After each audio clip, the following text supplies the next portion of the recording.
పరిశుద్ధుడా, మహోన్నతుడా, సర్వాధికారి, కృప కలిగిన దేవ తండ్రి, ఈ 3వ రోజుకి మమ్మల్ని అందరినీ నడిపించారు. అనేకమైనటువంటి విషయాలు తండ్రి ఈ సెమినార్ ద్వారా అందిస్తున్నందుకు మీ కృతజ్ఞతలయ్యా. ఈ సమయంలో మరికొన్ని సంగతులను మేము ఆలోచన చేయుచుండగా ఏ మాటలైతే మా జీవితాలకు అవసరమో ఆ మాటలతో బ్రతుకులను నిలబెట్టమని మీ ఆత్మ సహాయాన్ని కోరుకుంటూ యేసు ప్రభుల వారి నామంలో ఈ ప్రార్థనను అడిగి వేడుకొని ప్రార్థిస్తున్నాం పరమ తండ్రి, ఆమేన్.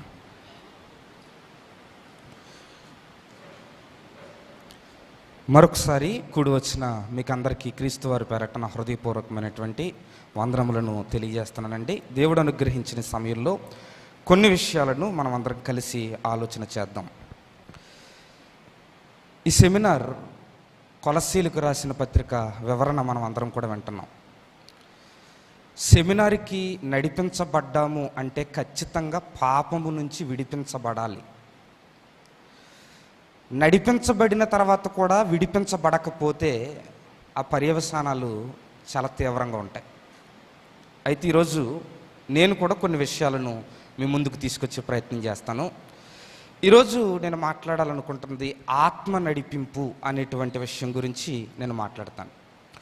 క్రైస్తవ జీవితంలో బాప్తిస్మం తీసుకున్న తర్వాత ముఖ్యంగా ఒక క్రైస్తవుడికి 3 దశలు ఉంటాయి. ఆత్మ అనేటువంటి పరిధిలో కనుక ఒకవేళ ఆలోచన చేస్తే ఆత్మ పరిధిలో 3 దశలు ఉంటాయి. ఆ 3 దశలలో మనం కరెక్ట్గా నిలబడగలగాలి. ఆ 3 దశలలో ఎవరైతే నిలబడతారో వారు ఒక పరిపూర్ణతలోనికి వెళ్తారు. ఏంటి ఆ 3 దశలు? వీటినే బైబిల్ మొదటి దానిని ఆత్మ నడిపింపు అని పిలిస్తే, రెండవ దానిని ఆత్మ తీవ్రత అని పిలిచింది, మూడవ దానిని ఆత్మ పరితాపము అని పిలిచింది. చూడండి ఏమేంటి? ఆత్మ నడిపింపు, ఆత్మ తీవ్రత, ఆత్మ పరితాపం. ఈ 3 పదాలు కూడా అన్నీ కూడా ఒకలాగే ఉన్నా, ఒకటే సారాంశాన్ని ఇచ్చే విధంగా ఈ 3 పదాలు ఉన్నా, ఈ 3 పదాలలో తీవ్రత వేరు. ఈ 3 పదాలు సూచిస్తున్నటువంటి విధానాలు వేరు. ఈ 3 పదాలు సూచిస్తున్నటువంటి వ్యక్తిత్వాలు వేరు. ఈ 3 పదాలు సూచిస్తున్నటువంటి లెవెల్స్ వేరు.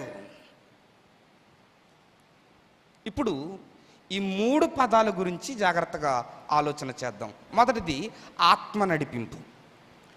యేసు ప్రభుల వారే చెప్పారు, నేను వెళ్ళిపోయిన తర్వాత ఆదరణకర్త మీ వద్దకు వస్తాడు, ఆయన మిమ్మల్ని సర్వసత్యములోనికి నడిపిస్తాడు. ఈరోజు నేను అందరిని ఒక క్వశ్చన్ అడుగుతున్నానండి. ఆత్మ యొక్క అవసరత ఈరోజు మన జీవితాలకు ఉందా లేదా? ఉంది. ఎందుకుంది? దీనినే అపోస్తలుడైనటువంటి పౌలు గారు రోమా పత్రికలో ఆత్మ యొక్క నడిపింపు ఎందుకు అవసరమో ఒక అధ్యాయం రాసేసాడు ఆయన. ఆ అధ్యాయంలో కొన్ని ముఖ్యమైనటువంటి మాటలు చూద్దాం. రోమా పత్రిక 8వ అధ్యాయం, రోమీలకు రాసిన పత్రిక 8వ అధ్యాయము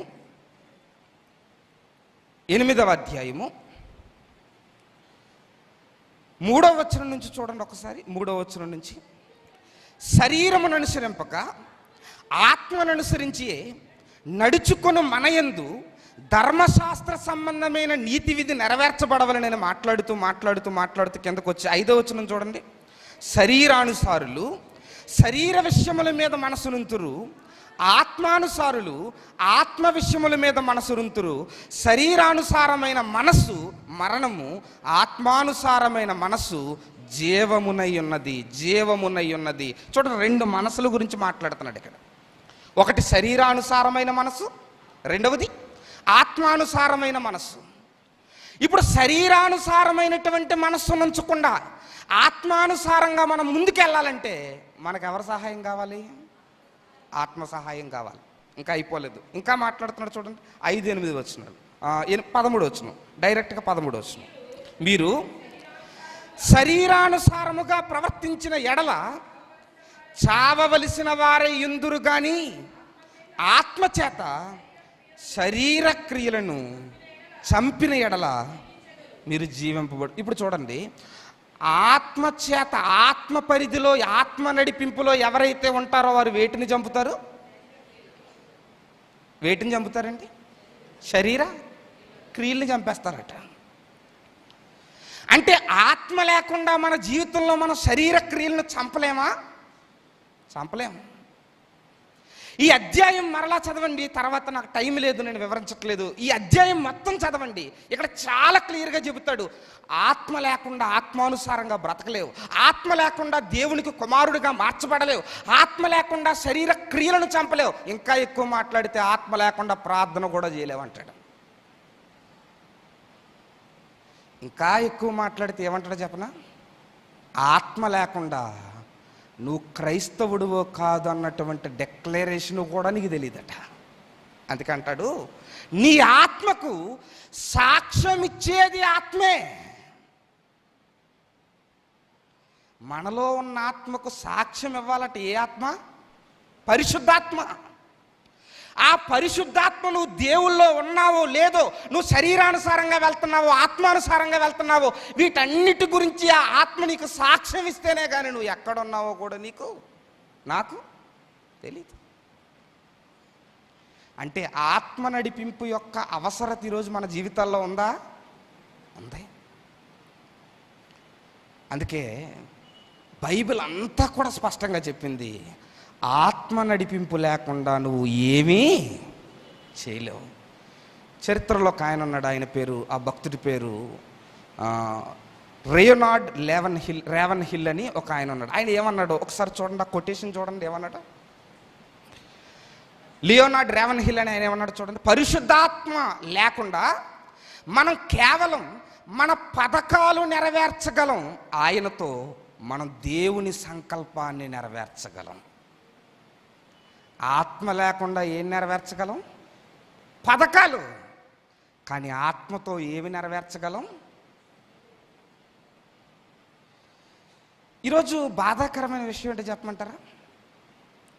ఈరోజు సమాజంలో కొన్ని కాపీ క్యాట్స్ బయలుదేరాయి. ఏ క్యాట్స్ ఇవి? Copy cats. ఈ కాపీ క్యాట్స్ పని ఏంటి? ఏముండవు, వీళ్ళకి ఆత్మ నడిపింపు ఉందా లేదా ఏమీ తెలియదు. వీళ్ళు బైబిల్ చదువుతారా, ప్రార్థన చేసుకుంటారా, దేవుని ఆత్మ పరిధిలో వాడబడతారా, దేవుని ఆత్మ కొరకు మోకాళ్ళు వేస్తారు, ఇవేమి ఉండవు. కానీ కాపీ క్యాట్స్ చేసే పని ఏంటంటే, మా ఓడి ఏం చేస్తే నేను అదే చేస్తాను. ఏం చేస్తాడు? ఆయన ఎలా తిప్పితే నేను ఆత్మ నడిపింపు. అది చూడండి, ఈరోజు ఒక ఆయన ఇలా ఎగరేస్తాడు, ఇంకొక ఆయన కూడా ఇలాగే ఎగరేస్తాడు. ఎందుకు? ఆత్మ నడిపింప?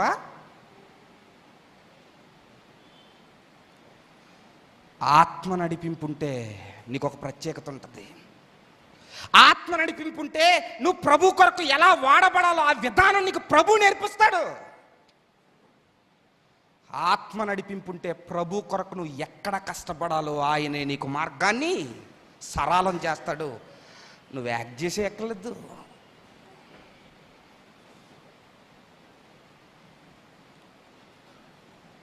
మీరు చెప్పండి, ఇప్పుడు ఆత్మ నడిపింపు కావాలా వద్దా?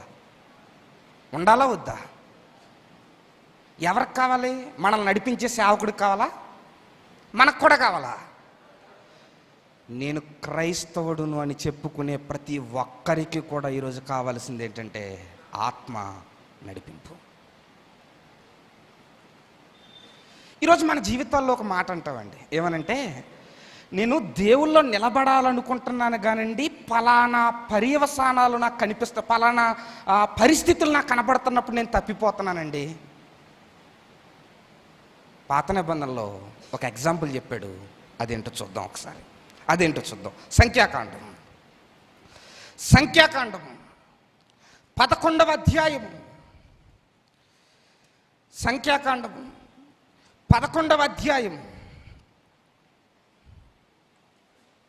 24వ వచనం నుంచి చూడండి ఒకసారి. 23 నుంచి చూద్దాం. 23 నుంచి. అందుకు యెహోవా మోషేతో ఇట్లనెను, యెహోవా బాహుబలము తక్కువైనదా? నా మాట నీ ఎడల నెరవేరునో లేదో ఇప్పుడు చూచెదవు. మోషే బయటకు వచ్చి యెహోవా మాటలను జనులతో చెప్పి జనుల పెద్దల నుండి 70 మంది మనుషులను పోగు చేసి గుడారము చుట్టూ వారిని నిలవబెట్టగా ఇశ్రాయేలీలు ఏమడిగారంటే మాంసం కావాలని అడిగారు. అప్పుడు ఆయన పేకల దాకా మీరు తినేసి చచ్చిపోయేంత వరకు ఇచ్చేస్తానన్నాడు. అప్పుడు మోషే గారు కొంచెం ఆయనతో మాట్లాడాడు. అప్పుడు ఆయన అన్నాడు, నా బలం ఏమన్నా తక్కువైంది అనుకున్నావా? ఇశ్రాయేలీలు ఎదుట నేను కార్యం చేస్తానన్నాడు. అప్పుడు మోషే గారు ఒక 70 మందిని ఇశ్రాయేలీల్లో ప్రముఖులను పక్కకు తీసుకొచ్చాడు. చదవండి తర్వాత 25. యెహోవా మేఘములో దిగి అతనితో మాట్లాడి అతని మీదకు వచ్చిన ఆత్మలో పాలు ఆ 70 మంది పెద్దల మీద కూడా ఉంచెను. ఇప్పుడు మోషే గారి మీదకు దిగినటువంటి ఆత్మ ఈ 70 మంది మీదకు కూడా. ఒక మాట చెప్పనా, నువ్వు ఎవరి చేత నడిపించబడుతున్నావు? సేవకుల చేత. ఏ సేవకుని క్రింద అయితే ఉన్నావో ఆ సేవకుడు ఆత్మ నడిపింపు కలిగినోడైతే ఆ ఆత్మ నడిపింపు కలిగిన సేవకుడు అనేక మందికి ఆత్మను పంచిపెట్టవగలిగే సేవకుడిగా నిలబడగలుగుతాడు. ఇప్పుడు మోషే గారి మీదకి ఏ ఆత్మ వచ్చింది? ఆత్మ. ఇప్పుడు అదే ఆత్మ ఎవరి మీదకి వెళ్ళిపోతుంది? ఎవరి మీదకి స్ప్రెడ్ అవుతుంది? 70 మంది మీదకి.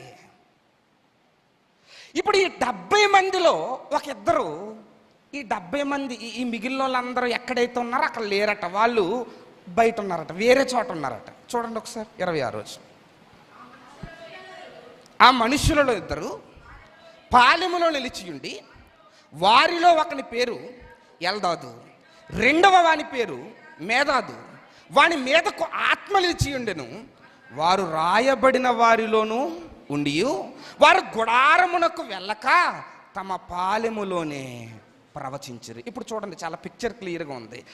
మోషే గారి మీదకి దిగినటువంటి ఆత్మ ఈ 70 మంది మీదకు స్ప్రెడ్ అయింది. ఆ స్ప్రెడ్ అయిన తర్వాత ఒక ఇద్దరు దీంట్లో లేరట.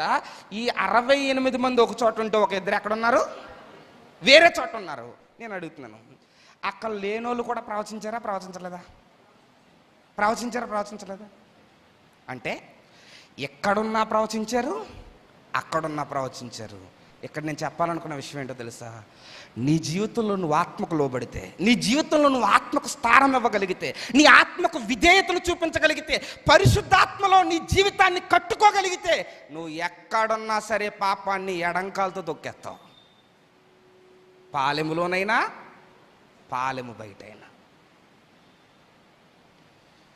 అంతేగాని స్టోరీలు చెప్తామా? పలానా చోటకి వెళ్తుంటే పడిపోతున్నానండి అంటాం మనం. పలానా చోట నిలబడదాం అనుకుంటున్నాను కానీ నా జీవితంలో నిలబడలేకపోతున్నాను అంటావు. అంటే అర్థం ఏంటో తెలుసా? ఆత్మకు నువ్వు పూర్తిగా లోబట్టలేదు. నువ్వు లోబడినోడువైతే స్థలంలో ఎక్కడున్నా సరే నీ పరిశుద్ధతలో మాత్రం, స్థానంలో మాత్రం దించబడవు. ఇప్పుడు చెప్పండి, మనలో ఆత్మ నడిపింపు మనకుందా లేదా? ఉంది. కానీ పరిపూర్ణంగా ఉందా? పరిపూర్ణంగా ఉంటే మన జీవితాలు వేరేగా ఉంటాయి. ఇది మొదటి విషయం. ఇక నెంబర్ 2, ఆత్మ నడిపింపు. నెక్స్ట్ ఆత్మ తీవ్రత అని చెప్పాను. ఏంటి ఆత్మ తీవ్రత? ఆత్మ నడిపింపు, ఆత్మ తీవ్రత రెండు ఒకటి కాదా? చూద్దాం ఒకసారి. ఈ మాట నేను చదువుతాను ఒకసారి చూడండి, ఒకసారి చూద్దాం. ఆత్మ తీవ్రత రోమీలకు రాసిన పత్రిక 12వ అధ్యాయం, రోమీలకు రాసిన పత్రిక 12వ అధ్యాయము 11వ వచనాన్ని నేను చదువుతాను, జాగ్రత్తగా వినండి. 12వ అధ్యాయము 11వ వచనం. ఆసక్తి విషయములో మాంద్యులు కాక ఆత్మయందు తీవ్రత గలవారై ప్రభువును సేవించుడి అన్నాడు. దేని యందు తీవ్రత కలిగిన వారై అన్నాడు? ఆత్మయందు తీవ్రత. అంటే దీనినే ఆత్మ తీవ్రత అని పిలిచాం మనం. మొదటిది ఆత్మ నడిపింపు, రెండవది ఆత్మ తీవ్రత. ఏంటి తేడా? దీనిని గ్రీకులో ఏమన్నాడో ఒకసారి చూద్దాం.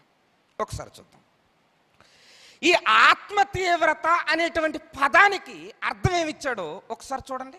ఇది చూడండి ఒకసారి. టు బాయిల్ అన్నాడు. ఏమన్నాడండి? టు బాయిల్ అంటే బాయిల్ అంటే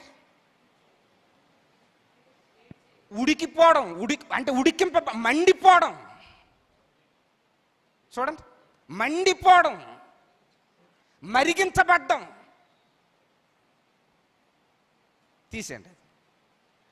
అంటే ఆత్మ తీవ్రత అనే దానికి నిర్వచనం ఏమిచ్చాడు ఇక్కడ? మండింపబడడం. ఇప్పుడు చూడండి, మనం ఏమన్నా పొయ్యి మీద, స్టవ్ మీద పెట్టి ఏమన్నా ఒక ఉదాహరణకు ఒక వస్తువు తీసుకోండి, ఒక వండే వస్తువు తీసుకోండి, ఒక రైస్ పెట్టండి, ఉడకబెడతామా? ఏమైపోద్ది? ఉడికిపోద్ది. గట్టిగా ఉన్నటువంటి రైస్ కాస్త ఏమైపోద్ది? మెత్తబడిపోద్ది. ఇప్పుడు దానిని ఏమని పిలిచాడు? బాయిల్ అన్నాడు. అంటే అర్థం ఏంటో తెలుసా? ఆత్మ నడిపింపు అనేది మొదటి దశ అయితే, ఆత్మ నడిపింపు అనే దానికి నువ్వు తలదించితే ఆత్మ నిన్ను ఎక్కడికి నడిపిస్తుందో తెలుసా? మరిగించేస్తుందట, రగిలించేస్తుందట. ఇంకా చెప్పాలంటే ఉడికిపోతావట. ఉడికిపోవడం అంటే మళ్ళీ 2 అర్థాలు ఉంటాయండి, మళ్ళీ వేరేగా తీసుకోకండి. తూర్పుగోదావరికి వెళ్తే ఆడిల్లు కట్టుకుంటే ఇడు ఉడికిపోయాడు రా అంటారు. ఆ ఉడికిపోవడం కాదు ఇది, మరిగిపోవడం. మీరు చూడండి, ఆలోచించండి.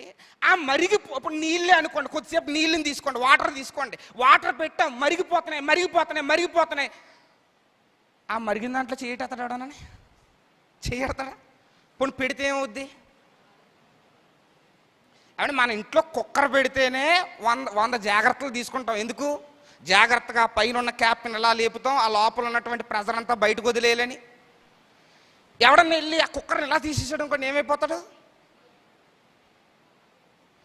నల్లగా ఉన్నాడైనా తెల్లగా ఉన్నాడైనా తర్వాత ఎర్రగా కనబడతాడు. అంతేనా కదా? అవునా కదా? చెప్పండి. ఎర్రగా కనిపిస్తాడు. ఎలా? తోలెగిరిపోద్ది. ఆ ఉడుకుతున్నటువంటి దాంట్లో చెయ్యి పెట్టలేం కదా. ఆ ఉడికిపోతున్న దాంట్లో చెయ్యి పెడితే కాలిపోద్ది కదా. ఆత్మ నడిపింపుకు లోబడి నువ్వు నీ జీవితంలో ఆత్మలో ఎదగగలిగితే ఆత్మ నిన్ను మరిగిస్తాడు, ఆత్మ నిన్ను మండిస్తాడు. ఆ మండించినప్పుడు పాపం నీలో చెయ్యి పెడదామని చూస్తే కాలిపోద్ది.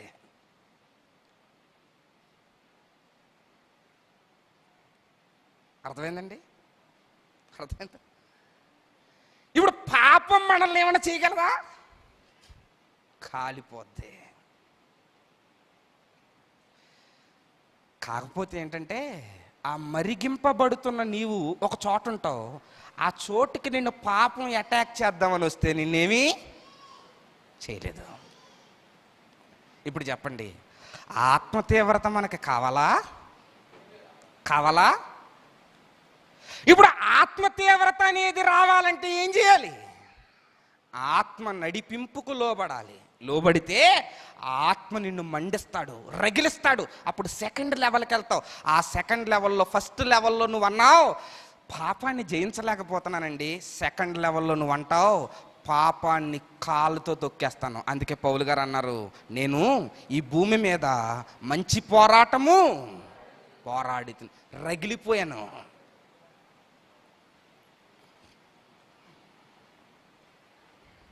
నెంబర్ 3 చెప్పండి, ఎన్ని అయిపోయినాయి? 2. మొదటిది ఏంటి?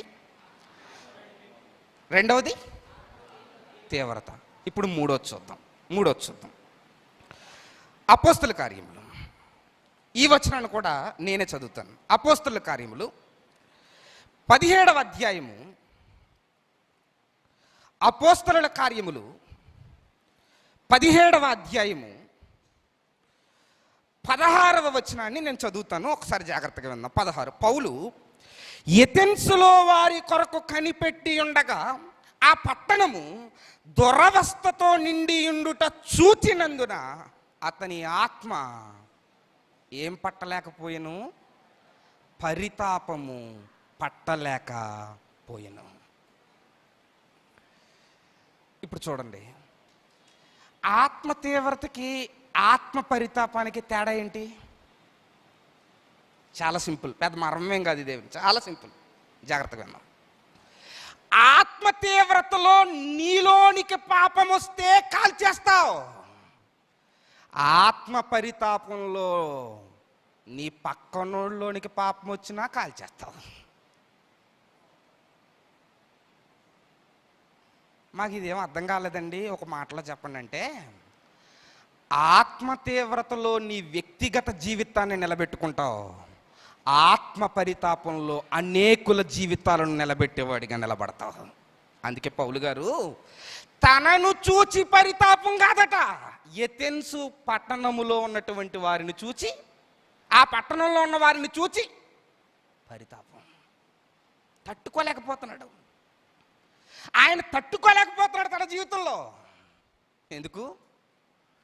ఆయన సెకండ్ స్టేజ్ దాటి వచ్చేసాడు, తనను తాను నిలబెట్టుకున్నాడు, ఆత్మ తీవ్రత కలిగి ఉన్నాడు, ఆయన రగిలింపబడుతున్నాడు, మండింపబడుతున్నాడు. ఆ మండింపబడుతుంటే పరిశుద్ధాత్ముడు అనుకుంటున్నాడు, పౌలు నువ్వు ఉండాల్సింది ఇప్పుడు సెకండ్ స్టేజ్లో కాదు. ఏ స్టేజ్? Third stage. ఆ థర్డ్ స్టేజ్ ఏంటంటే, ఎప్పటి వరకు నీలోనికి పాపం వస్తే కాల్చేసావు, ఇక నుంచి నీ పరిసరాలలో ఎక్కడ పాప ప్రభావం విస్తరిస్తున్నా సరే నువ్వు వెళ్ళి కాల్చేయాలి. పరితాపం. ఈరోజు చాలా మందిలో ఆ పరితాపం ఉంది కాబట్టి ఈరోజు బైబిల్ మన దగ్గర దాకా వచ్చింది.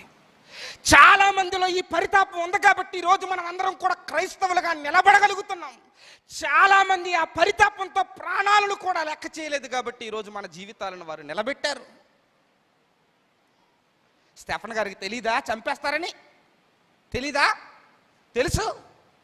చంపేస్తారని తెలుసు, రాళ్ళు పట్టుకొచ్చారని తెలుసు, అన్నీ తెలుసు. కానీ ఆత్మ పరితాపంలో ఆయనకి ఏం కనిపించట్లేదో తెలుసు? చావు కనిపించట్లేదు. పరితాపం ముందు ఏం కనిపిస్తుంది? ఎక్కడున్న చెత్తను క్లీన్ చేసేయాలి.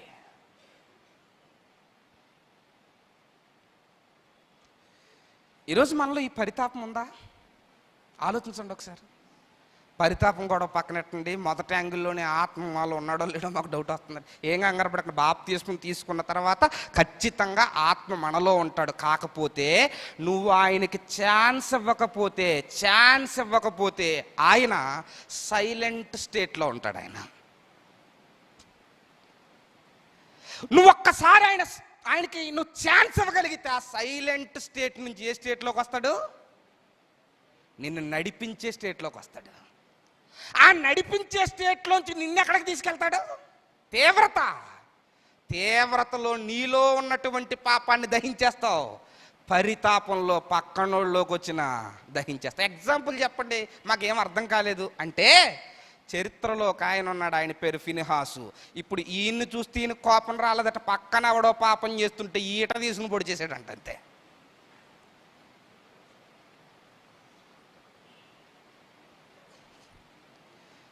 అర్థమైందండి? ఈరోజు ఈ పరితాపం అనేది లేకపోతే ఎంత ప్రమాదం చెప్పనా? పరితాపం అనే స్టేట్లోకి మనం వెళ్ళకపోతే మనకేమొద్దు, మన జీవితం మనకు చాలంతే. ఏమి వద్దు, మన జీవితం మనకు చాలు. మేము ఉన్నామా, తిన్నామా, ఉన్నామా లేదా, అంతే. ఈరోజు కొంతమంది అడుగుతున్నారు ఏమనంటే, ఎందుకండి దైవత్వం గురించి మీరు మళ్ళీ అంత కొత్తగా చేస్తున్నారు? అంత చరిత్రలో ఉన్నదే కదా, అంత కొత్తగా చేస్తున్నారు. మనలో మనం కొట్టుకోకూడదండి. ఏంటి విన్నారా? ఏం చేయకూడదు? మనలో మనం కొట్టుకోకూడదండి. ఇది ఎలా ఉంది తెలుసా? పక్కోడింటికి వెళ్ళి ఈడింటికి చెదపట్టేసింది, ఈడు చూసుకోకుండా పక్కోడింటికి వెళ్ళి మాస్కెట్ని కొడేస్తున్నాడు. ఆడు పడుకున్నాడు. ఎరా బాబు ఏం చేస్తున్నారో బాబు అంటే, మీ ఇంటికి చెదపట్టేసింది కొట్టేస్తున్నాను అన్నాడట. అప్పుడు ఆడన్నాడట, నా ఇంటి చెద గొడవ పక్కన ఎట్టరా బాబు, నీళ్ళు కూలిపోయేలాగా ఉందరా బాబు అన్నాడట. ఇప్పుడు చెద మందు కొట్టుకోవాల్సింది ఎవడికి? ఎవడింటికి?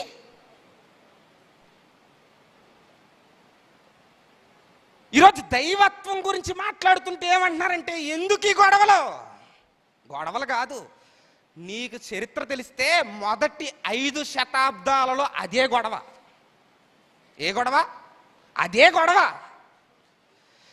మొదటి 5 శతాబ్దంలో అన్యులతో గొడవ కాదు, బయటోళ్ళతో గొడవ కాదు. ఎవరితో? యేసుక్రీస్తు వారి గురించే గొడవ.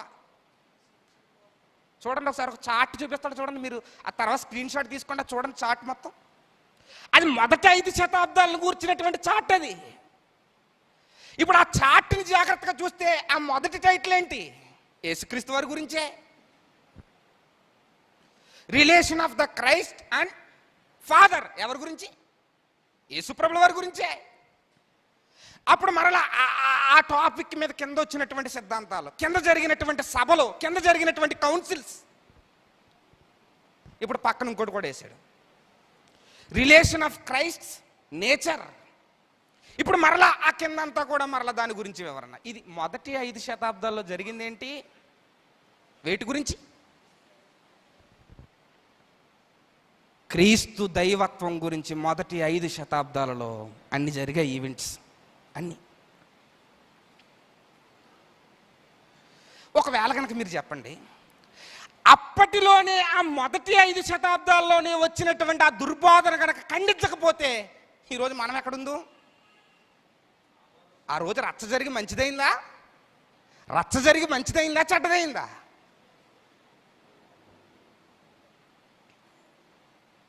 టైం లేదు కానీ, ఇంకా నేను చాలా ప్రిపేర్ చేసుకుని వచ్చాను, టైం లేదు కానీ ఇంకా మొదటి 5 శతాబ్దాల తర్వాత ఆలోచన చేస్తే చాలా వచ్చేసినాయి. తర్వాత క్రూసేడ్స్ అనే వరకు కొంతమంది వచ్చారు. వాళ్ళు ఏమన్నారంటే యెరూషలేము పట్టణాన్ని ఇంకొక జాతి వారు తీసేసుకుంటున్నారని చెప్పి యుద్ధాలు చేసేద్దాం, యుద్ధం చేస్తూ సువార్త చెబుదామంటే అప్పుడు మరలా కొంతమంది లేచి యుద్ధం చేసి సువార్త చెప్పకూడదు, కత్తి పట్టుకున్నవాడు కత్తితోనే చంపబడతాడని లేచిన వాళ్ళు ఉన్నారు. ఆ తర్వాత ఎన్నో దుర్బోధనలు వచ్చాయి. ఆ దుర్బోధనలు ఖండించిన వారు ఉన్నారు. ఆ ఖండించిన వారు ఉన్నారు కాబట్టి ఈరోజు ఆ దుర్బోధలు మన దాకా రాకుండా ఈరోజు మనం అందరం కూడా ఏమయ్యాం? సేవయ్యాం. మీరు ఆలోచించండి, ఆ మొదటి 5 శతాబ్దాలలో దాని గురించి గనక వారు పెద్ద పెద్ద రచ్చలు చేయకపోతే, ఏమండి మీరు చదవండి, చరిత్ర చదవండి, హిస్టరీ చదవండి. యాథనేషియస్ అనే ఆయన్ని ఎంత ఇబ్బంది పెట్టేశారో మీరు చదవండి ఒకసారి. ఆయన చంపేయడానికి ఎన్ని ప్రయత్నాలు చేశారో చదవండి. ఆయన చచ్చిపోతాడని తెలిసినా కూడా ఆయన ఎందుకు తెగించాడండి? ఆయన అనుకున్నది ఒకటే, నాకు పరితాపం ఉంది, నాలో ఉన్నటువంటి పరితాపం నన్ను ఆగనవట్లేదు. ప్రాణాన్ని కూడా లెక్క చేయని పరితాపం. ఆ పరితాపం ఈరోజు యేసుక్రీస్తు వారి యొక్క దైవత్వాన్ని ఉన్నతంగా చూపించడానికి ఆధారపడింది. మతోన్మాదుల మీదకి వెళ్ళరు కదా మీరు అంటున్నారు మళ్ళీని. ఇదో కొత్త ట్విస్ట్ మళ్ళీని. ఎక్కడికి వెళ్ళరు? మతోన్మాదుల మీదకి. నేను మిమ్మల్ని ఏం తప్పు పట్టలేదు కానీ ఒక మాట అంటాను, మీరు ఇన్ని సంవత్సరాలు పోరాడి ఎంతమంది మతోన్మాదులను మార్చారో మాకు తెలియదు కానీ ఇన్ని సంవత్సరాల దైవత్వం కోసం పోరాడి అనేక మందిని క్రీస్తు కొరకు నిలబెట్టగలిగామని చెప్పి ఈరోజు బైబిల్ పట్టుకుని సభాముఖంగా చెప్పగలం. రెండొకసారి చూడండి సాక్ష్యాలు. ఇంకా ఎక్కువ మాట్లాడాలంటే, ఇంకా ఎక్కువ మాట్లాడితే అందరూ ఒకటే యాంగిల్లో వెళ్ళాలా? రోమాపత్రిక ఒకసారి చూడండి, ఈ మాట చూడండి ఒకసారి. రోమీలకు రాసిన పత్రిక 12వ అధ్యాయం, రోమీలకు రాసిన పత్రిక 12వ అధ్యాయం 3వ వచనం. తన్ను తాను ఎంచుకొన తగిన దానికంటే ఎక్కువగా ఎంచుకొనక దేవుడు ఒక్కొక్కనికి విభజించి ఇచ్చిన విశ్వాస పరిమాణ ప్రకారము తాను స్వస్థ బుద్ధి గలవాడొకటికై తగిన రీతిగా తన్ను ఎంచుకొనవలెను అంటున్నాడు. దేవుడు ఒక్కొక్కరికి పంచి ఇచ్చిన ఒక ఆయన అపాలజెటిక్స్ అనే దాన్ని డీల్ చేస్తున్నాడు. ఆయన దగ్గరికి వెళ్ళి ఎవడన్నా మీరు అపాలజెటిక్స్ ఒకటి ఎందుకు డీల్ చేస్తున్నారు, 100 చర్చిలు ఎట్టచ్చు కదా అంటే ఎంత కామెడీగా ఉంటుంది మీరు ఆలోచించండి. ఒక ఆయన చర్చి నడిపిస్తున్నాడు, నువ్వు చర్చి ఎందుకు నడిపిస్తున్నావు, మిషనరీగా శాశ్వతంగా సౌత్ ఆఫ్రికాకి వెళ్ళిపోవచ్చు కదంటే ఎలా ఉంటుంది? మన జీవితాలలో ఒక్కొక్కరికి ఒక్కొక్క నడిపింపు ఉంటుంది. ఒక్కొక్కరికి ఒక్కొక్క నడిపింపు ఆత్మ అనుగ్రహిస్తాడు. ఆత్మ దగ్గర నీ నడిపింపు ఏంటో నువ్వు గ్రహించగలిగితే ఆత్మతో ఆ నడిపింపులో నువ్వు పోరాడగలుగుతావు. అలాగే మతోన్మాదులను వ్యతిరేకించడానికి దేవుడు కొంతమందిని ఎన్నుకున్నాడు. వారిని ఏమి తప్పు పట్టాల్సిన అవసరం, అది వారి నడిపింపు. ఇంటిలో దుర్బోధలు మొదలైతే ఆ దుర్బోధలను ఖండించడానికి దేవుడు కొంతమందిని ఎన్నుకున్నాడు. నా సేవకుడికి దేవుడిచ్చిన నడిపింపు ఇంటిలో ఉన్నటువంటి అనేక దుర్బోధలను ఖండించే నడిపింపు. అదొకటే కాదు, ఇంకా చాలా ఇచ్చాడు. ఆ నడిపింపులో ఒక బైబిల్ కాలేజ్ అనేటువంటి నడిపింపు ఉంది. ఆ నడిపింపులో అనేక మంది సేవకులను తీర్చిదిద్దాలన్న నడిపింపు ఉంది. ఆ నడిపింపులో అనేకమైనటువంటి గ్రంథాలను వివరించాలన్న నడిపింపు ఉంది. ఇలా ఆలోచించుకుంటూ పోతే చాలా నడిపింపులు ఆయనకి ఉన్నాయి. ఒక్కొక్క దానిని అలా చేసుకుంటూ వెళ్తున్నారు. ఈ లోపల మీరు భుజాలు తడివేసుకుని, మీరు జేబుల్లో చేయటేసుకుని, ఈరోజు నేను వీడియోలోకి ఎందుకు వచ్చానండి, నువ్వు మతోన్మాదుల మీదకి వెళ్ళట్లేదని వచ్చానంటే ఎంత కామెడీగా ఉంటుంది. పరితాపం. ఏమండి మీరు చెప్పండి, దైవత్వం గురించి మాట్లాడితే చాలామంది ట్రోల్స్ చేస్తున్నారు. నేను చూపించారు కదా కామెంట్స్, నేను చూపించారు. ఇవన్నీ వస్తాయని తెలుసు, అయినా కానీ ఎందుకు నిలబడాలి? పరితాపం. ఈ సందర్భంగా కొంతమంది మా అన్నయ్యలు ఉన్నారు. అన్నయ్యలందరికీ నేను చెప్తున్నానండి, మీకంటే నేను చాలా చిన్నోడిని. అసలు నన్ను ట్రోల్ చేయకండి. మీకంటే నేను చాలా చిన్నోడిని, గొప్పవాడినేం కాదు, నేనేమి బచ్చగానే. కాకపోతే నా ఆలోచన ఏంటంటే, నాకు ఎక్కువ పరితాపం దేనికోసం వస్తుంది తెలుసండి? వాళ్ళు సబ్జెక్ట్ మాట్లాడుతున్నారా లేదా అన్నదానికోసం కాదు. నా సజెషన్ ఏంటంటే, మీరు ఫస్ట్ ఆఫ్ ఆల్ సబ్జెక్ట్ గొడవలన్నీ పక్కనెట్టేసి మీరు ఫస్ట్ పదాల గురించి కొంచెం రీసెర్చ్ చేయండి. వేటి కోసం? ఎందుకంటే మాకు చాలా ఇబ్బందిగా ఉంది. ఎందుకంటే నువ్వు వస్తున్నావు, వీడియోలోకి వచ్చేయమంటున్నావు అంటే, పలానా వంశీ గారు ఏం చెప్తున్నారంటే, ఒకడే 3 పాత్రలు వేసుకుని వచ్చేసాడు అంటున్నాడు. మా బోధ అది కాదు. ఇప్పుడు వీళ్ళకి మోడలిజానికి ట్రినిటీకి తేడా తెలుస్తుందా? తెలియట్లేదు. నేను 90% ఆఫ్ వీడియోస్ చూశానండి యూట్యూబ్లో. ఆ 90% ఆఫ్ వీడియోస్లో ఉన్నది ఏంటో తెలుసా? ఒకటే, ఏంటంటే వంశీ గారి బోధ ఏంటంటే, ముగ్గురు లేరు, ఒకడే 3 పాత్రలు పోషించుకుని వచ్చేసాడు, అది చెబుతున్నాడు అంటున్నారు. ఇప్పుడు మాకు అర్థమైంది ఏంటంటే, ఈ సబ్జెక్టులన్నీ గొడవ పక్కనెట్టేసి ఫస్ట్ ఆఫ్ ఆల్ మీకు మోడలిజం అంటే ఏంటి, ట్రినిటీ అంటే ఏంటి, ఈ నేర్పించాలి. మీరు చూడండి, కావాలంటే మీరు చూడండి. ఎదుటోడికి మనం కౌంటర్ ఇచ్చేటప్పుడు ఆడు ఏం మాట్లాడుతున్నాడు అన్నది కూడా మనకు అవగాహన ఉండాలా వద్దా చెప్పండి. ఆడికి కౌంటర్ ఇచ్చేటప్పుడు ఆడు ఏం మాట్లాడుతున్నాడు వినాలి. ఒక ఆయన మాట్లాడుతున్నాడు, నైసియా సభ జరిగింది 325లో, క్రీస్తు శకం 325లో నైసియా సభ జరిగింది. ఆ నైసియా సభలో ఏమైందంటే 2 వర్గాలు, ఏరియన్స్కి సంబంధించిన వాళ్ళు ఒకళ్ళు, ఏరియన్స్కి ఆపోజిట్లో ఉన్న వాళ్ళు ఒకళ్ళు. ఏరియన్స్ సంబంధించిన వాళ్ళందరూ ఏం చేశారంటే, యేసుక్రీస్తు దేవుడు కాదన్నారు. అవతల వాళ్ళు ఏమన్నారంటే, ఒకడే 3 పాత్రలు పోషించేశాడు అన్నారు. వీళ్ళిద్దరూ కాదు, బైబిల్ ఏం చెప్పిందంటే 3 ఉన్నారని చెప్పింది. మేము చెప్పేది అదే. అసలు ఆ నైసియా సభలో యువతల పక్షం వారు ఒకడే 3 పాత్రలు పోషించేశాడని అన్నారా?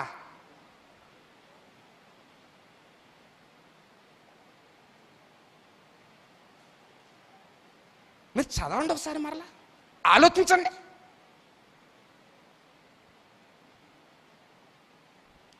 మొన్న ఒక మాట అన్నారన్న, ఏమన్నారంటే 2 నిమిషాల సీక్రెట్ ఏంటని చెప్పారా? ఏం చెప్పారు? పరలోకం ఉందా, యేసుక్రీస్తు వారు. కొంతమంది ఎలా ఉంటారు, నేను నవ్వుకున్నాను తర్వాత. ఎలా ఉంటారంటే, ఇక్కడ ఏ కౌంటర్ వస్తుందో నైట్ అంతా స్టడీ చేస్తారు కూర్చొని. ఆ స్టడీ ఎలా ఉంటుందంటే, ఇప్పుడు బైబిల్ ఓపెన్ చేయడాడు, ఏం చేస్తాడు, ఇప్పుడు ఏం చెప్పాలి అన్నం తింటా ఉంటాడు కానీ ఎక్కద అన్నం. ఏం చేయాలి, ఏం చెప్పాలి, ఎలా కౌంటర్ అవ్వాలి, ఇలా కొంతమంది బాగా నిద్రపట్టక ఏం చేశారంటే, పరలోకం అంటే ఏంటి, పరలోకంలో దేవుడు అన్నాడా, పరలోకం గురించి డెఫినేషన్లు అవ్వడం మొదలెట్టారు. మనం అంత తెలివైనోడు అయితే మరి అంతకుముందు ఇవ్వాలి కదా. నువ్వు అంతకు ముందు ఆ మాట చెప్పుంటే ఆ ఎగ్జాంపుల్ కాకుండా ఇంకొక ఎగ్జాంపుల్ తీసుకుందాం మరి మేము. నీకు అక్కడ దాకా అవసరం లేదనే ఆ ఎగ్జాంపుల్ తీసుకున్నాం.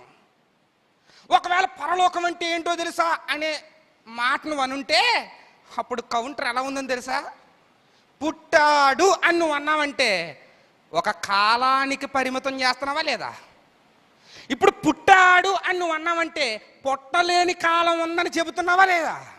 ఇప్పుడు నేను అడుగుతున్నాను, పుట్టక ముందే కాలం ఉంటే కాలం గొప్పదా, యేసుక్రీస్తు వారు గొప్పడా? పరలోకం అంటే యాక్ట్ చేస్తావు, మరి ఇప్పుడు మరి యాక్ట్ చేసే ఇప్పుడు మరి రాత్రంతా కొట్టే మళ్ళీ కూర్చుని.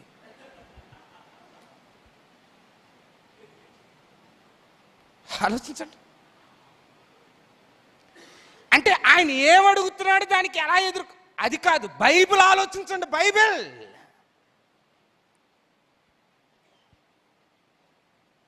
ఇదంతా జరుగుతుంటే మళ్ళీ ఇంకొకడు అంటాడు ఇదే పెద్ద గొడవరా బాబు అనుకుంటాడు. ఇంకొకటి నేనున్నానని చేస్తున్నాడు. ఇంకొకడు ఏంటి ఇటు గొడవ ఏంటి? యేసుక్రీస్తు దేవుడు కాదు.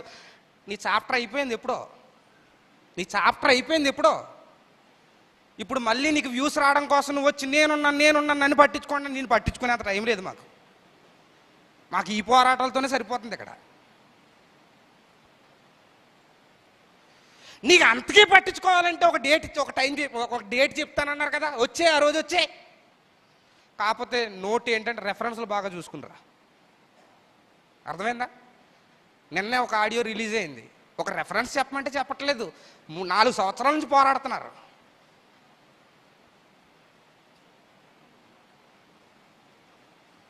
ఎలా పడితే అలా మాట్లాడేమేనా? ఇప్పుడు నిత్యుడు కాదు అంటున్నామని చెప్పి మళ్ళీ ఇంకో పాఠం మొదలెట్టారు. ఏంటంటే ఆయన నిత్యుడే, ఇంకా ఎక్కువ మాట్లాడితే నేను నిత్యుడినే అంటున్నారు. ఏంటి నేను నిత్యుడినే? అందుకే మళ్ళీ క్వశ్చన్ మళ్ళీ అడుగుతున్నాను, జాగ్రత్తగా వినండి. క్వశ్చన్ జాగ్రత్తగా వినండి. యేసుక్రీస్తు వారు నిత్యుడే, నేను నిత్యుడిని అన్నారు కదా. ఇప్పుడు నేను అడుగుతున్నాను క్వశ్చన్, మీరు నిత్యులైతే తండ్రితో సమానమైన నిత్యులేనా మీరు? ఇప్పుడు యేసుక్రీస్తు వారిని నిత్యుడు అంటున్నారు, కానీ ఎలా అంటున్నారంటే తండ్రితో సమానుడైన నిత్యుడు కాదట. మళ్ళా ఈయన నిత్యత్వం వేరట, కాదట, వేరట, ఇచ్చారట.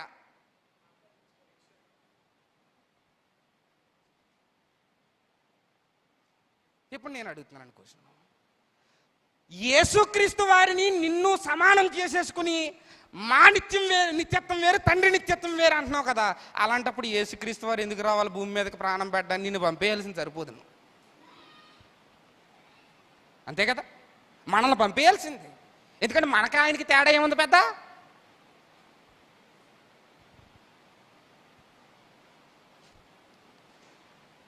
కౌంటర్స్ ఏం కాదండి ఇవి. ఆవేదన, ఆ పరితాపం తట్టుకోలేకే కర్నూలు మీటింగ్స్లో మాట్లాడితే ఈరోజు మాట్లాడిన దానికి జవాబులు చెప్పకుండా డొంక తిరుగుతున్నారు. నేను అన్ని వీడియోలు చూశానండి. ఒక్కరన్నా ఒకదాన్ని టచ్ చేస్తారేమో అని చూశాను, టచ్ చేయలేదు. వీళ్ళకి ఏవైతే ఆన్సర్లు దొరుకుతున్నాయో అయ్యే చెప్తున్నారు. ఎవరైనా యెషయా గ్రంథం 6వ అధ్యాయంలో మేము అని చెప్పినప్పుడు ఏం చెప్పాం మనం? ఒకప్పుడు తండ్రి బాధపడుతుంటే యేసుక్రీస్తు వారు తట్టుకోలేక daddy I am here you don't fear అన్నాడట. ఏమన్నారు? I am here you don't fear. Okay, అది మార్చుకున్నామని చెప్పారు, అయిపోయింది. ఇప్పుడు వాళ్ళు అది మేము మార్చుకున్నాం, ఇది మ్యాటర్ అని చెప్పి స్పష్టంగా చెప్పారు. అది అప్పుడు ఏం చేయాలి? అది దానికి కూడా కౌంటర్ ఇవ్వాలి కదా. యెషయా గ్రంథం 6వ అధ్యాయంలో చెప్పిన దానికి కౌంటర్ ఇవ్వాలి వద్దా? ఇచ్చారా? అది పక్కనెట్టేసి మిగిలిన మాట్లాడడం మొదలెట్టారు.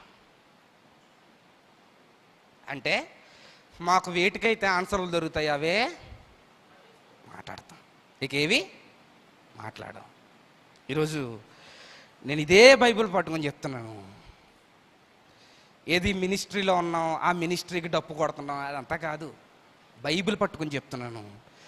క్రీస్తు దైవత్వం, నిత్యత్వం, సమానత్వం విషయంలో పంతంతో కాదు పరితాపంతో పోరాడుతున్నామని చెప్పి బైబిల్ పట్టుకొని చెప్తున్నాను. పరితాపంతో. ఆ పరితాపం నీకు అర్థమైతే, ఆ ప్రభు యొక్క స్థితి నీకు అర్థమైతే అదే పరితాపం నీలో పుడుతుంది. లేదు, ఎవరు ఏం చేసుకున్నా పర్వాలేదు, మా జీవితం మాకే చాలు అంటే పరితాపం లేనివాడిగానే కనుమూస్తావు.